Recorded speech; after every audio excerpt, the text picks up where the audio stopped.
Well now, how's my favorite god woken? Looking at him, you are struck by the ease with which he lives in his body. His long, lean frame is relaxed, but his hands fidget, dexterously twirling a coin between each finger. He hums gently to himself. He turns to you in surprise. Seeing the look in your eyes, he freezes like a deer before carriage lanterns. A blush rises above the line of his sharp cheekbones. I don't even know how to begin to say what I want to say to you. But, you bring quite some mess into my life. And I like it. He grins, bashful, and turns back to studiously dancing the coin between his fingers. A vast continent full of people, full of destinies. You have an ever so curious definition of happiness. I've picked up the scent I searched for. Such a happening comes coupled with very different emotions indeed. The cat, when it's about to pounce, isn't happy. It simply is. We have to find the masters of the source, don't we? As such, my first priority remains to find Roost. He is the pawn that will eventually topple the king. Yes, by all means, let us partake in the art of conversation. Bramos the Wanderer. He's a legend among lizards, the greatest dreamer of them all. The one that has mastered the dark of horror sleep and has found sanctuary amid its horrors. The most inhospitable plane imaginable. A realm of insanity and death beneath a starless black. Picture a maze filled with your greatest fears. Picture haunting that maze forever. That is but the first step into horror sleep. Because if one braves the absolute terrors of nightmare and finds sanctuary there, one is safe even from the void. That's right. Horror sleep is a realm feared by the cosmic menace that is the void. Ideal location for a summer house. In the meantime, though, let us continue our search for Bramos. He knows things. Things I must know. I've got to say, I think we're onto something interesting here. Ooh, double the fun. Maybe he can teach us a thing or two while he's digging up that demon. A haughty-looking undead woman, unmasked, surveys the ground around her, seeking something. Suddenly, her head swivels, and she trains an imperious gaze upon you. What side do you take? Her voice is clipped and detached, with metallic overtones. It even seems to echo, as if she's speaking to you from very far away. She cocks her skull to one side with a nightmarish creak. Though her shiny visage is completely devoid of emotion, you sense confusion in her manner. Confusion and more than a little scorn. Quick now, quickly. Do you support Divine Order or Black Ring? They most certainly are not. But so long as you do not pledge allegiance to the Ring, we can talk. Perhaps even trade. I have books, though I hate to part with them. And you, hopefully, you have something I want. Eithne was my name. She slaps her face violently as she corrects herself, dislocating her loose jawbone and powdering the earth beneath her feet with bone dust. I was a librarian in arts for the glory of the Order. The Ring came, burnt my library to the ground. My books, they are all I have, all I had. I had to save them. The flames, there was no making it out alive. But as the fire caught my magical scrolls, they all turned to a rain of glittering ash. I awoke covered in it. And here I stand. That would be prudent if I wanted to stay alive. Or whatever it is that I am now. Survival is not something that interests me any longer. Not in this form. Suddenly, she leans towards you with an unnerving creak. Enough about that. I'm traveling as I look for a particular book. A tome to teach me how to make corpses explode. Would you have anything like that I could learn from? She scuffs one boot in the ashen dust at her feet and gazes off to the far horizon. For my collection? She opens and closes her jaw several times before deciding to speak. She dusts off her tunic as she confides in you, leaving a musty scent lingering in the air, like an old attic piled high with mildewed paper. I spent years alone in a study researching the afterlife. I don't want this shadow existence. What is this world but a training ground for the next? What is this decaying body but the tool to get me there? I have almost everything I need to go. I just need that book. She stares at you blankly, empty sockets seeming to stretch into the farthest reaches of oblivion. You do not know the question. I am already dead. My body is an anomaly. Beast bristles the moment he sees his fellow dwarf and slams his right fist into his left palm, growling all the while. You scheming bastard. Death fog? Give me one good reason I shouldn't split both your heads in two. Calm your jaw. It's like this. I didn't sign up to move Death Fog.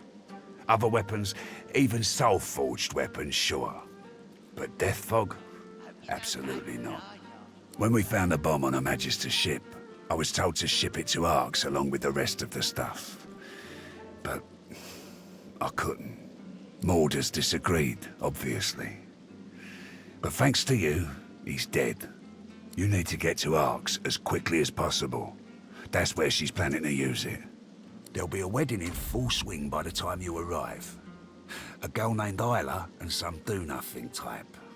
Her father's well placed, though. If anyone knows where to find the Queen, it's him. Mikhail Ross is his name. Tell him I sent ya. I pray it ain't too late.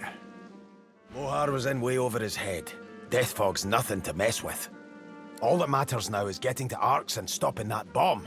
Lives are at stake. Lohar rubs his forehead beneath his hood and stares at the ground.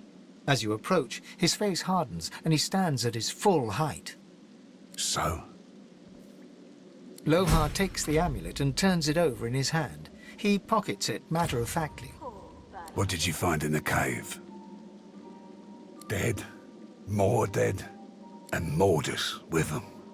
I owe ya. Whole realm owes you, really. But I'll do my best to settle that debt myself. Take this key. Nicked it from the Whites. It opens a chest in the Magister Barracks, 2nd floor. Be careful getting at it. If they spot you, it'll be lights out. Should be some good stuff in there, though. Real good. Right. Yes. Indeed.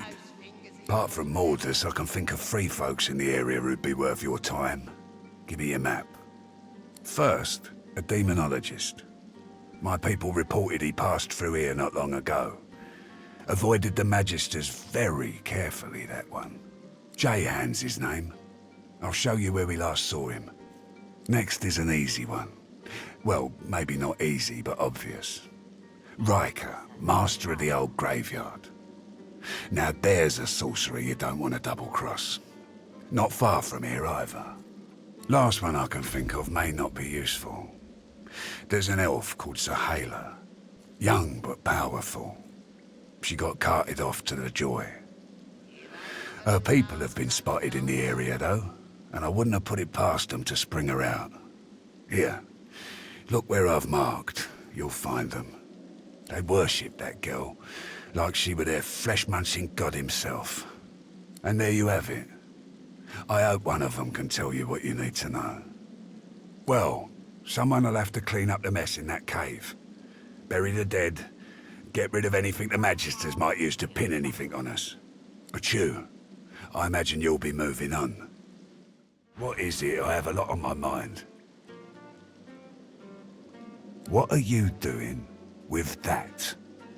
Hand it over. That's my property. He quickly reads over the letter, as though making sure nothing has changed. Good you brought this to me. I'd hate to think what might have happened to you if you hadn't. As you suck the smoke deep into your lungs, your vision starts to swim and cloud. There is an intense pounding in your head, and you can feel the world fading. As the world fades away, you lose all sense of being grounded. You reach out, but you could feel yourself falling slowly, sinking into the depths of your own soul. As you approach, Ralik greets you with a salute, though his face is marred by a pained grimace. My. How you positively brim with sauce. No wonder. After all the adventures you have had, all the things you've had to do. Oh, it's naught but a chill. Bit drafty in your soul, that's all. You should. A sudden shudder jolts through his body so violently that he drops to his knees, stunned into silence. He whispers that there's really no need for your assistance, but the weight of his arms around you tells a different tale. An ancient curse escapes from his lips, spoken so forcefully that for a brief moment all light recedes into the webs of darkness. So did I. But the void creeps and crawls into everything. I told you before, it is stronger than ever. But so are you. I can sense the expanse of source inside you. You are ready to learn the spell I've yearned to teach you. The spell you will need when we reach the Well of Ascension. I have given you eyes that see the source. Now I will give you the teeth to take it. Ralik smiles, and you notice for the first time 2 vampire-like fangs glistening beneath his upper lip. A gulf of magic envelops you, and you feel a sudden, insatiable hunger for source. Go on. I'm here for you. Give in to your hunger. Do not heed me or any other. Only your own lust for power, just like a god should. Go on. Devour me. Though your spell tore through him like a spear through flesh, Ralik looks grimly happy, if haggard.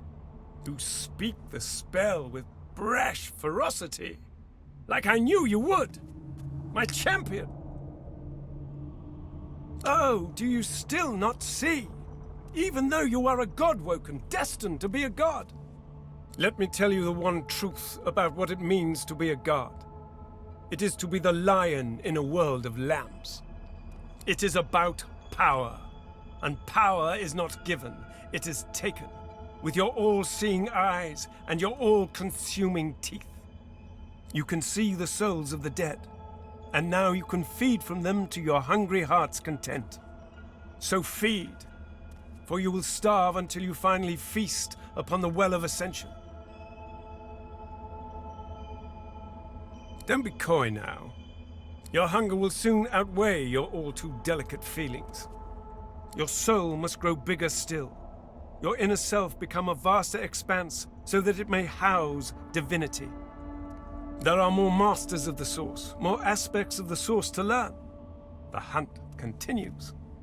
Just you hurry! You seem different. Tell me, what have you learned? Or has the smoke simply addled your mind beyond repair? Vampirism? As if killing a creature weren't enough, you should utterly destroy its soul too. A dark skill, but certainly useful. The Meister slumps back in her chair, closing her eyes. Her breathing is shallow and ragged. Very well then. But as you lack the glowing eyes of the divine, or the purpose of one soon to be divine, I trust you need more source. You need another master of source, naturally. I just pray the list you stole from the Magisters was long enough. Please, Lord, spare me. Spare me. It is too much. I hurt too much. You cannot come here. I'm not done. The creature suddenly holds itself around the ears, as though seized by a great pain. Several flapping jaws open and close over a single many-fanged maw, like a taxidermist's experiment.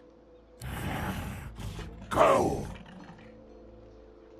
Why are you here? Why do you come here? His frantic gaze passes from the blood-stained altar to you. Comprehension suddenly clears the agony from his face. He wants blood. He wants blood. My lord, I'll give you blood. I'll give it all. I beg you, my lord. Accept! An ancient altar to the Seven stands alone before you. Faint, comforting heat emanating from the stones themselves calls you forward. The stones appear to be just that. Apart from a few faded red stains across the topmost slab, nothing unusual betrays itself. Gentle heat warms your hand. The air stirs, as though someone had appeared and taken a seat upon the altar. A voice rises around you, its source unclear. Fractured whispers surround you. God-woken. The word flutters against your ear. You are my champion. You cannot fail. A jolting sensation pierces your heart. As the shock fades, you realize you've absorbed a modicum of source, seemingly from the air around you. The whispers shuffle away, and the air shifts. Whatever was here a moment ago is gone now. The honey. Bog off. It's the best honey ever. Makes a bear feel good. So bog off. It's ours. You want some honey? You can't have it. Bees are dead. Bees are dead. Bees. Bees dead. Good thing too, 'cause, honey. You can't have it. It's ours. The spirit of a young man stands before you. From his aura, you can tell that he was a sorcerer. You are a sorcerer fleeing the Magisters in Driftwood. Hungry, you come upon a pair of honey bears. The bears do not attack, so you try to steal their honey, and ouch! You are stung to death by bees. Huge, hideous, void-woken bees. Stinging pain consumes you as the bees attack you, and the honey bears too. The bears survive, but are tainted. You die in agony. The bees die as bees must do after unleashing their stings. The honey bears eat the bees. The shade walks in silent meditation. With eyes closed, she gently places her feet one by one on the grass. Sensing your presence, she opens her eyes and smiles at you, serene. Blessings of the child Rallick upon you, my child. Here is a place of tranquility where those of faith can gather together. You are most welcome to stay and walk with me, my son, should you wish it. My vigil honors the Rallick in each human child. Her thin lips press together. A fleeting look of despair crosses her wizened face, only to vanish almost instantly. I cannot read the future, child.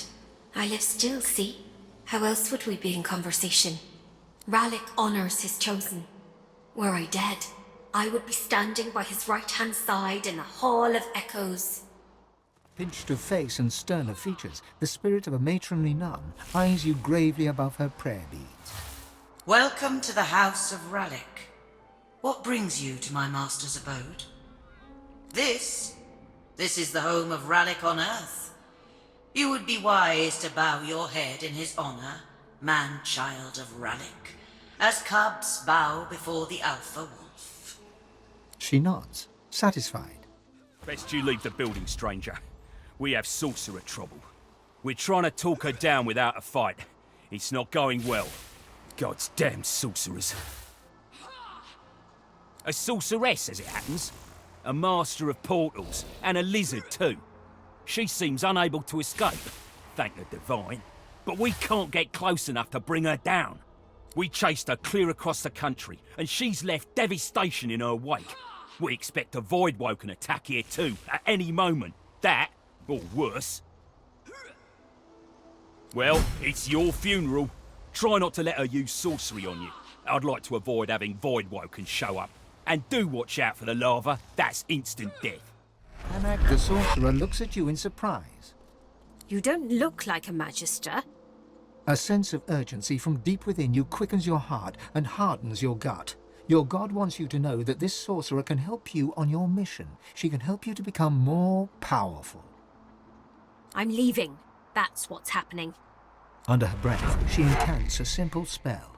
No sooner does a portal open beside her than she steps into it and is gone. The Magisters are dead. You have my thanks. You know your trade. A sense of urgency from deep within you quickens your heart and hardens your gut. Your god wants you to know that this sorcerer can help you on your mission. She can help you to become more powerful. She offers you a grateful smile. She gives you a long look, considering the request. You have proven yourself a friend at least, but you must prove your heart. I'll ask one more thing of you. I left my apprentice, Gwydion Rince, at the Black Pits. He is with his family. They are in danger. Help them, and I will help you. I should be most grateful. As magical energy crackles between the sorcerer's fingertips, Ifan turns to you. His mouth is set in a resolute line, but you can see anger blazing in his eyes. This is the one who crafted the Death Fog device. This is her. I have questions that need answers. You made the Death Fog that annihilated the elves. Who do you work for? How did you trick Lucian? Ifan stalks forward and grips the sorcerer by the throat, lifting her clean off the ground. She sputters and chokes, eyes bulging and hands flailing as he squeezes her neck tighter and tighter. As she gasps for breath, he shakes her. Why? Why did you trick Lucian by giving him a bomb instead of a portal? The sorcerer casts a look of mingled terror and confusion at Ifan. He releases his grip slightly, allowing her to stand once more. What? I just made the device the Divine himself ordered, I swear. And as for using it, that was all Lucian and Alexander. I was there. Lucian knew exactly what he was doing. Ifan turns white and drops the sorcerer to the ground completely. In all your adventures together, you've never seen him so shaken. Her complicity in the deaths of thousands has earned her own many times over. But it's not right for me to take the final cut. He turns to you with defeat in his eyes, and all the sorrows of the world weighing on his shoulders. She was a soldier following orders, just like me. Let her live with the torment of her actions, just as I have to. The sorcerer nods a grateful smile at you, picking herself up from the ground and backing away from Ifan. Thanks for standing with me back there. She disgusts me. What kind of person would knowingly craft something like that? Lucian knew that if he asked me to deliver the Death Fog, I would have refused, point blank. That's why he lied to me. What kind of person doesn't need the lie? What kind of person does the lying? Well, the consequences caught up with him. The consequences of Lucian's actions caught up with all of us. The Divine cared nothing for me, or for the elves. I was just a pawn. If Alexander still lives, that son of the Void's going to wish I'd truly killed him the first time. Ifan sighs and glances across at you ruefully. He opens and closes his mouth several times before speaking. You know, I was fit to kill Hanag. But truth be told, she's not much worse than I am. And yet, you accept me. Your friendship means a lot. Ifan raises an eyebrow, but accepts your embrace. He pulls you close, resting his cheek on your head. When you pull away, he reluctantly parts from you with a smile. I needed that. Onwards. Dear child, you sacrifice too much. You need peace, rest. Come here and stay with me a while. A great pounding suddenly erupts in your chest. Your inner god roars and bellows, an incoherent, maddening cacophony. It is awful how he treats you. He asks so much and gives so little in return. I am the only one who cares. He will say otherwise. He always does. And in the end, he'll betray you. Don't play his game. Think of yourself. Rest here. The sun is golden. No one will bother you. This moment can last forever, if you let it. A sudden weariness washes over, bone deep and as irresistible as a strong current. The fatigue ebbs away, then surges back. Shh, don't fight it. This is how it's supposed to be. Sleep now. When you wake, it will be in a new world, a beautiful world. I only wanted to give you rest, not pain. Now, I leave you to my children. They are many. They are impatient. They lack my gentle touch. I am sorry, truly. Oh my gods, you're ugly! You turn milk green and a Magister's red coat black. My Mistress Alice might fancy you, though. She has a taste for the odd, if she ever makes it back. The Magisters with the red coats chased her into the woods. They'll be sorry. Help us! Shush, Mabel! Don't you shush me, Geraldine. I'll talk to whomever I like. Shh! They're still here. I know they're still here. My apologies for my idiot friend, but we could really use your help. You won't believe it. He won't believe it, Mabel. He'll think we're mad cows. Truth is, kind sir, that we are not, in fact, cows. At least not as such. We're people. Captives, to be exact. Enslaved by the witch. You're not here to visit Alice Elysian, are you? I told you not to trust him. No, you didn't, Geraldine. Now, shush. I'm going to ask him anyway. But what if she finds out? Geraldine, how could things possibly be worse than they are now? I can think of a few ways. Mabel, he can hear us whispering. I know, Geraldine, I know. Now shut up. Look, we really do need your assistance. Just get us something to drink. What my friend here means to say, kind sir, is that there's a cure for our condition. Alice Elysian has it in her house. If we could drink it, we could then regain our former forms, as it were, and steal away. Don't mention the rats. For God's sake, Geraldine. What rats? They're just ordinary rats. Nothing special or awful about them at all. Wouldn't let them worry you. Good news, definitely. Shush, Geraldine.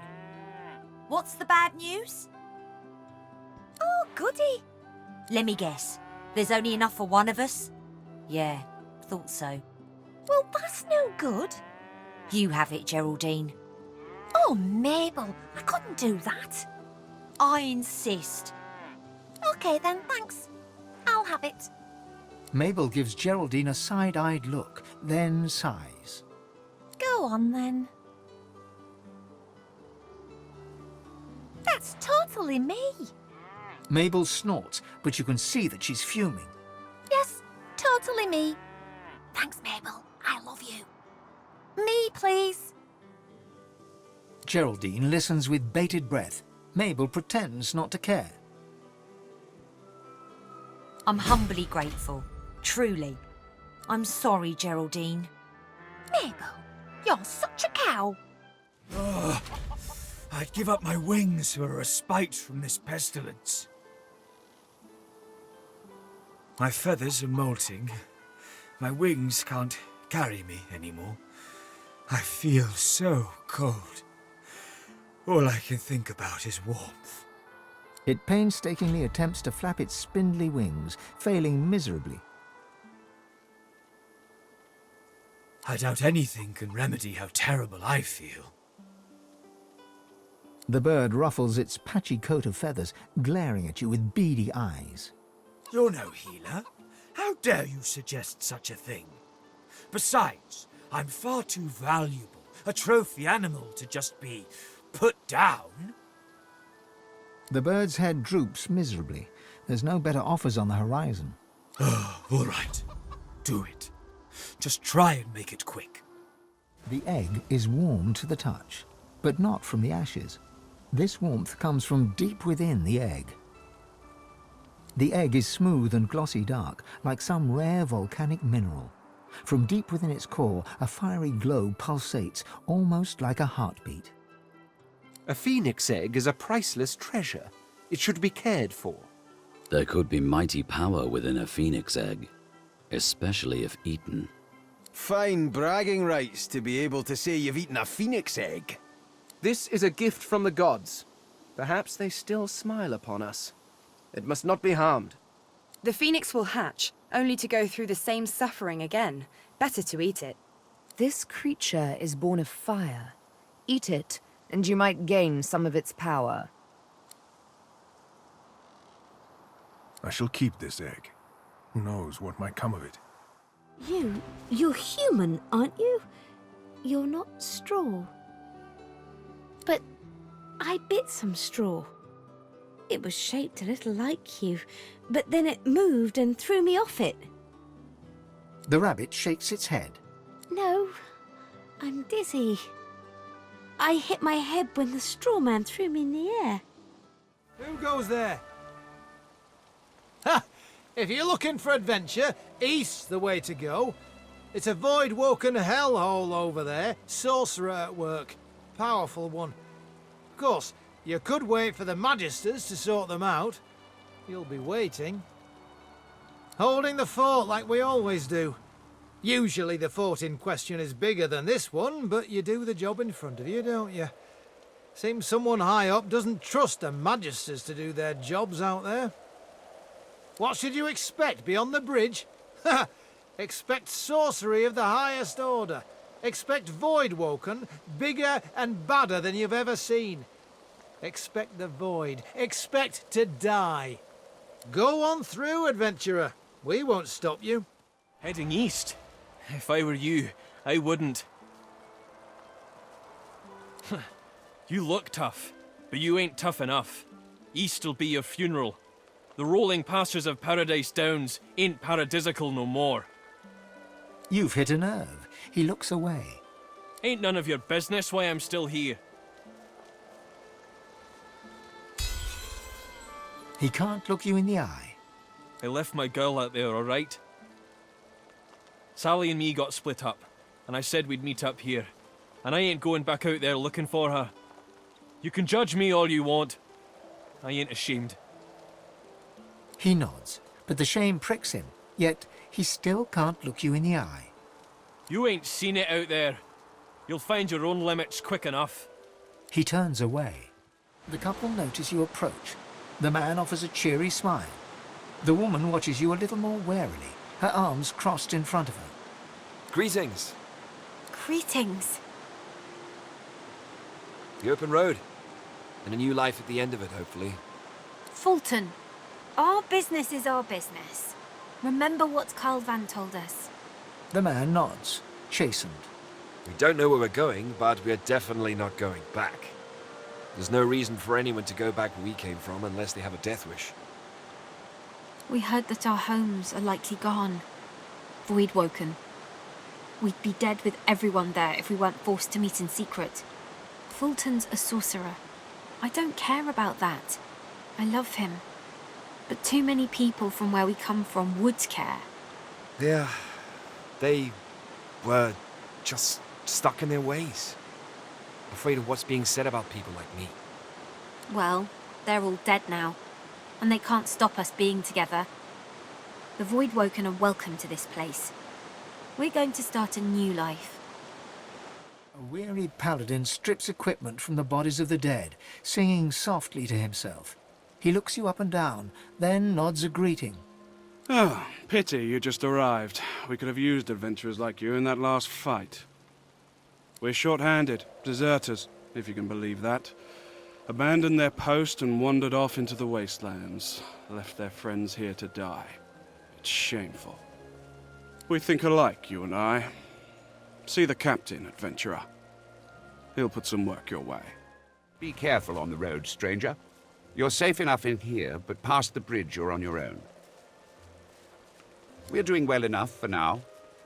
We've lost many a man to death and desertion, but we still held the bridge. Not amongst paladins, it's not. Adlard, Gale, and Hellis Jubb all left their posts. Fortimere too, I suspect. Gone to serve a friend, they said, and maybe that's true. No matter. We'll fight the Voidwoken with what we have, and we'll win. Guy Falchard and Lord Godfrey fell in the last melee. The Voidwoken will be back, be sure of it. Beyond the bridge, the world has gone to hell. The Magisters are out there now, hunting down a sorcerer. Although I suspect it's the other way around. Sighting a stocky paladin seated ahead, Ifan tugs at your sleeve. This one I remember. Hardwin and I served together back in the war. Let me do the talking. The two men embrace, amicably enough, but you sense an uneasy tension running beneath their smiles. Well, as I live and scarcely breathe, if it isn't Ifan ben Mesd. I thought you died in the death fog. Thought you died a hero. But I suppose it's better to live as one. We really gave those Black Ring what for, eh? Wiped them all out in the blink of an eye. Damned proud to have served with you, Ben Mesda. Damned proud. Ifan's face turns sour as he mutters something under his breath that only the paladin can hear. Hardwin loses all camaraderie and blanches, stepping backwards. He puts one hand on his weapon. You've changed. And for the worse. I'll not have the sacrifices of my fallen brothers maligned to my face. You survived, Ben Mesda. Be thankful for that, if nothing else. As you're about to address the paladin, the Red Prince interrupts and asks him if he's seen a lizard matching Bramus's description. The paladin says that indeed he did, but that Bramus left in a hurry when a band of rather intimidating-looking lizards showed up. One of the scouts saw him heading south in the direction of the graveyard. That's all he knows. Right. I have the information I came for. He's all yours now. A senior paladin sits hunched over a tattered map. He registers your presence, sits back in his chair, taps his fingers on the map. Who are you, and who sent you?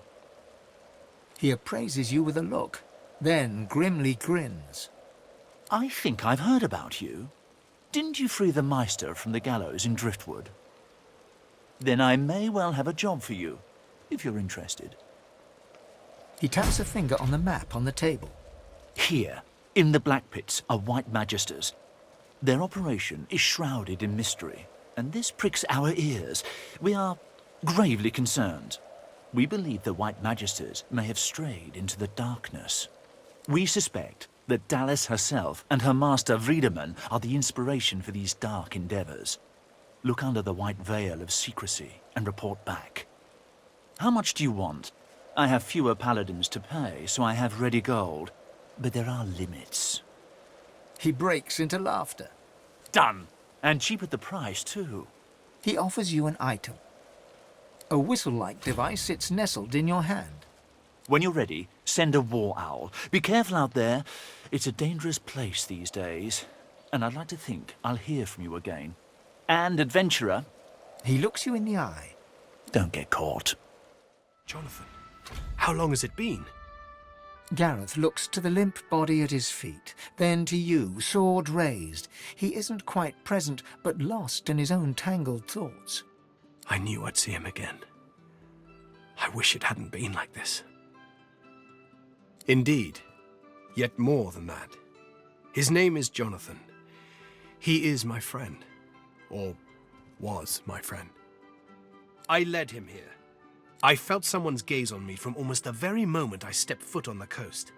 Lucian taught never to ignore augury, and sure enough, I saw the flash of white. I heard the sprigs snapping. Someone was watching, following. I came here and waited. The door swung open and it was him. A face I hadn't seen since I was called to the Seekers. He didn't say a word, just flashed the arrest warrant. Seems he didn't expect the punch. Now I must do as duty requires. Gareth raises his blade and tightens his grip, but falters. He cannot strike the final blow.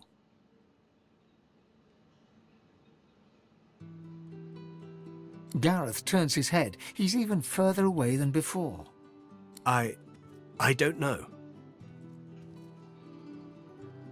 Gareth's fingers open and close around his sword's hilt.